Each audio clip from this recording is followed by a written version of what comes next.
எட்டின்னு சொல்லக்கூடிய பனிமண்டலம் வந்து பார்த்தீங்கன்னா, இமயமலை, திபெத்து, நேபாளம் இங்க சுற்றி இருக்கக்கூடிய மக்கள வந்து பார்த்தீங்கன்னா, ரொம்ப ஸ்ட்ராங்காவே நம்புறாங்க. அந்த அளவுக்கு அந்த எட்டிங்கிறது யாரு? அத பத்தி நம்ம தெரிஞ்சுக்க போறோம். வாங்க வீடியோக்குல்லாம் வெல்கம் டூ ஆல்.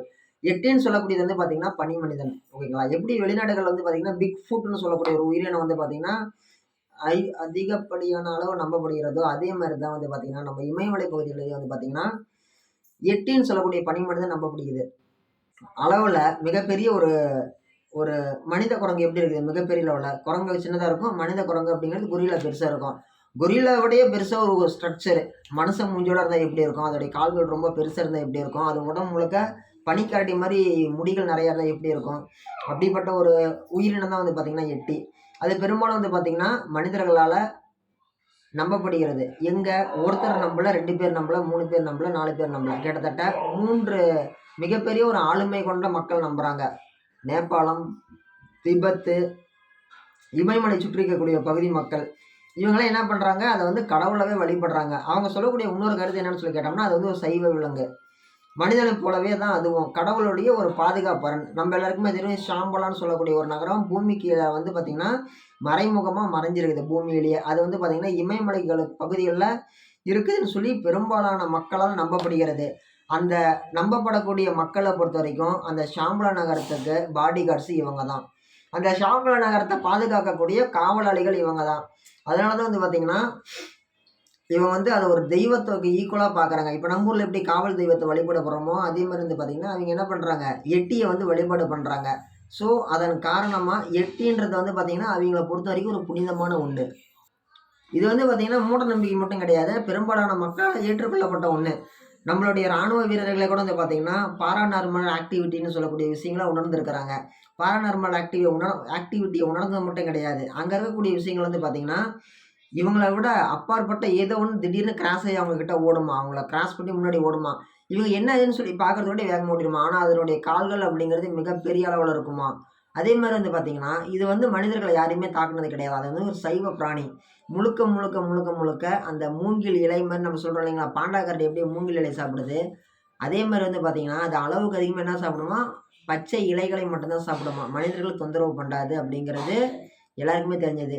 எட்டி அப்படிங்கிற பேர வச்சு மட்டுமே கிட்டத்தட்ட அத மையப்படுத்தி வந்து பார்த்தீங்கன்னா, மம்மி படத்துல கூட ஒரு ஒரு விஷயத்த இணைச்சிருப்பாங்க. மம்மி படத்துல வந்து பார்த்தீங்கன்னா, அவிங்களுக்கு வந்து பார்த்தீங்கன்னா, காவலுக்கு இதுதான் இருக்குது. நல்ல சக்தியோட சேர்ந்தது எட்டி அப்படின்னு சொல்லி இந்த பனி மனிதர்கள வந்து மென்ஷன் பண்ணியிருப்பாங்க. நம்ப ஊருக்காரங்க நம்ம அத பெருசா எடுத்துக்கிறோமோ இல்லையோ, அத வந்து பார்க்கக்கூடிய அந்த வெளிநாட்டுக்காரங்க, வெள்ளைக்காரவிங்க அதுக்கு ஒரு இம்பார்ட்டன்ட் குடுத்து, அதுக்கு ஒரு முக்கியத்துவம் குடுத்து, அத ஒரு இடத்துல கொண்டு போய் வைக்கிறாங்க. ஒரு உயரிய இடத்துல, உயரிய நிலையில முக்கியமான இடத்த கொண்டு போய் அத என்ன பண்றாங்க? அத வச்சு பார்த்துக்கிறாங்க. எட்டி பெரும்பாலுமே வந்து பார்த்தோம்னா, வெள்ளை நிறத்தில மட்டும் தான் காணப்படுகிறது. அதனுடைய தலை அப்படிங்கிறது மட்டுமே வந்து பார்த்தீங்கன்னா, சராசரியா 1 1/2லிருந்து 2 அடி வரைக்கும் இருக்குமா அதனுடைய தலைப்பகுதி மட்டுமே. தலைப்பகுதி மட்டுமே 2 அடி உயரம்னா, மனுஷனோட மொத்த உயரமே 6 அடி தான். அது எல்லாருமே 6 அடி வளர்றது கிடையாது.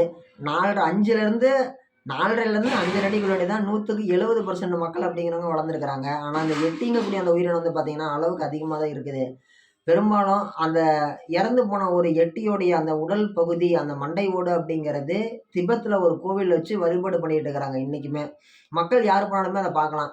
இந்த விஷயம் தெரிஞ்ச உடனே ஆராய்ச்சியாளர்கள்லாம் என்ன பண்ணிக்கிறாங்க, அந்த மண்டை ஓட்ட குடுங்கன்னு சொல்லி கேட்டுருக்கிறாங்க. இவங்க என்ன பண்ணிக்கிறாங்க, மண்டை ஓடுலாம் கிடையாது. அது எங்க சாமின்னு இருக்கிறாங்க. ஸோ ஆராய்ச்சியாளர்கள் என்ன பண்றாங்க, அரசாங்கத்தோட உதவிய நாடுறாங்க. அரசாங்கத்தோட உதவியோட வந்து அந்த மண்டை ஓட்டுல உள்ள ஏதோ பிசிறு மாரி ஏதோ ஒட்டிட்டு இருக்குமா, டிஎன்ஏ டெஸ்ட் எடுத்து போலாமான்னு சொல்லிட்டு கவர்மெண்ட் வந்து கோர்ட் மூலியமா போய் அப்ரோச் பண்ணி கோர்ட் ஆர்டரோட வந்து பார்த்தீங்கன்னா, ஆராய்ச்சியாளர்கள் வராங்க. வந்து அந்த திபெத்ல ஒரு கோவில்ல மர்மமான முறையில இருக்கக்கூடிய இவங்க சொல்லக்கூடிய எது? இவங்க சொல்லக்கூடிய எட்டின்னு சொல்லக்கூடிய உயிரினத்தோட மண்டை ஓட வச்சு இவங்க வழிபாடு பண்ணிக்கிட்டு இருக்கிறாங்க. அந்த மண்டை ஓட்ட கேட்டத குடுக்க மாட்டேன்ட்டாங்க. யார் கேட்டும் வேலைக்கு ஆவல. ஸோ, அதுக்குள்ள இருக்கக்கூடிய பிசிறு எத எடுத்துட்டு போலான்னு சொல்லிட்டு, சின்னதா கொஞ்சோண்டு எடுத்துட்டு போய் அத டிஎன்ஏ டெஸ்ட் பண்ணி பார்க்குறாங்க. அவங்க அத டிஎன்ஏ டெஸ்ட் பண்ணி பார்க்கும் பொழுது இவங்க எது எதெல்லாம் இருக்குன்னு சொல்லி சொல்றாங்களோ, அதுக்குண்டான வாய்ப்புகள், சாத்தியக்கூறுகள்லாம் வந்து பார்த்தீங்கன்னா, அந்த எடுத்துட்டு போன அந்த சிறிய அந்த பிசிறுல இருக்கக்கூடிய டிஎன்ஏ மூலக்கூறுல அதுக்கான சாத்தியக்கூறுகள் இருக்குது. அந்த சாத்தியக்கூறுகள் எல்லாமே வந்து பார்த்தீங்கன்னா, இந்த மாரி காட்டுது. உயரியமான ஒரு மனிதன் ஒரு உயரமான ஒரு விலங்குக்கு உண்டான இது. இன்னொன்னு அதனுடைய கால்கள் ரொம்ப அகலமா இருக்கிறதுக்கு வாய்ப்பு இருக்குது. அது மட்டும் கிடையாது. இது வந்து அளவுல ரொம்ப பெருசு. இந்த மாரி பல்வேறு விஷயங்கள அவங்க என்ன பண்றாங்க, டிஎன்ஏ டெஸ்ட் மூலியமா கண்டுபிடிக்கிறாங்க. கண்டுபிடிச்ச வாட்டி தான் தெரியுது. உண்மையாலுமே இத வந்து எட்டியான்னு அவங்களால கன்ஃபார்ம் சொல்ல முடியல. ஆனா, சம்திங் ஏதோ ஒரு ஒரு விலங்கு. மனிதர் அல்லாத ஏதோ ஒரு விலங்கு உடைய மண்டை ஓடுன்னு சொல்லி அவங்க உறுதிப்படுத்துறாங்க.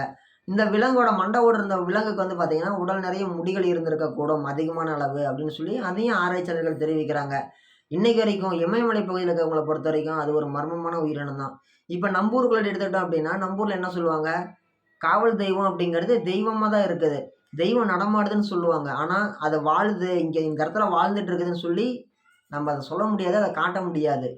அதே மாரி அவங்க வந்து பார்த்தீங்கன்னா, எட்டின்னு ஒரு உயிரினம் இருக்குது அப்படின்னு சொல்லி பல்வேறு ஆராய்ச்சியாளர்கள் பார்த்துருக்காங்க. அது சம்மந்தப்பட்ட உண்மையான காணொளிகளும் இதுதான் அப்படின்னு சொல்லி நெறைய பேர் பதிவேற்றம் பண்ணியிருக்கிறாங்க. உண்மையான காணொளி இதுதான், உண்மையான வீடியோ இதுதான்னு சொல்லி நெறைய பேர் ஃபேக்கான வீடியோவும் அப்லோட் பண்ணியிருக்கிறாங்க. எது உண்மையான வீடியோ, எது பொய்யான வீடியோன்னு சொல்லி யாராலயுமே உறுதியா சொல்ல முடியாத அளவுக்கு தான் இருக்குது. ஏன்னா, அவ்வளோ பெர்ஃபெக்ட்டா எடுத்திருக்கிறாங்க. உண்மையாலுமே எட்டின்னு சொல்லக்கூடிய ஒரு உயிரினம் இருக்குதான்னு சொல்லி கேட்டீங்கன்னா, இன்னைக்கு வந்து அத வந்து ஆதாரப்பூர்வமா யாராலயுமே நிரூபிக்க முடியல. ஏன்னா, நம்ம அறிவியல பொறுத்தவரைக்கும் photo, video, evidence, evidence, evidence. ஏதாவது தடயம், ஆதாரம் இருந்தா மட்டும் தான் நம்மளுடைய அறிவியல் அப்படிங்கிறது ஏத்துக்கும். அது இல்லைன்னா, அது எதா இருந்தாலும் ஏத்துக்காது. இப்போ உதாரணத்துக்கு ஒரு மிகப்பெரிய ஒரு ஒரு நபர் இருக்கிறாரு அப்படின்னா, அவரோட சம்மந்தப்பட்ட விஷயங்கள்ல எதா இருந்தாலும் சரி, வெளில யாராவது சொல்றாங்கன்னா, ஒரு ஆதாரம் இருந்தா மட்டும் தான் அத பத்தி பேச முடியும். ஒரு சாதாரண ஒரு ஏழை இருக்கிறான். அவன் மேல ஒரு குற்றம் சாற்றப்படுகிறது. அதுக்கும் ஏதோ ஒரு ஆதாரம் இருந்தா மட்டும் தான் நம்ம சொல்ல முடியும். சாதாரணமா சாதாரணமா ஒரு 15,000 பணம் வாங்குனா கூட என்ன பண்றாங்க? அதுக்கு ஒரு ப்ரோ நோட்ல ஒரு ரூ. 10க்கு ஒரு ப்ரோ நோட் வாங்கி கையெழுத்து வாங்கிட்டு தான் குடுக்குறாங்க. ஏன்? அது ஒரு அடையாளம், ஒரு அத்தாட்சி, ஒரு ஆதாரம். ஆதாரம் தான் இங்க பேசும் அப்படிங்கிறதுல எந்த விதமான மாற்று கருத்தும் யாருக்கும் வேணாம்.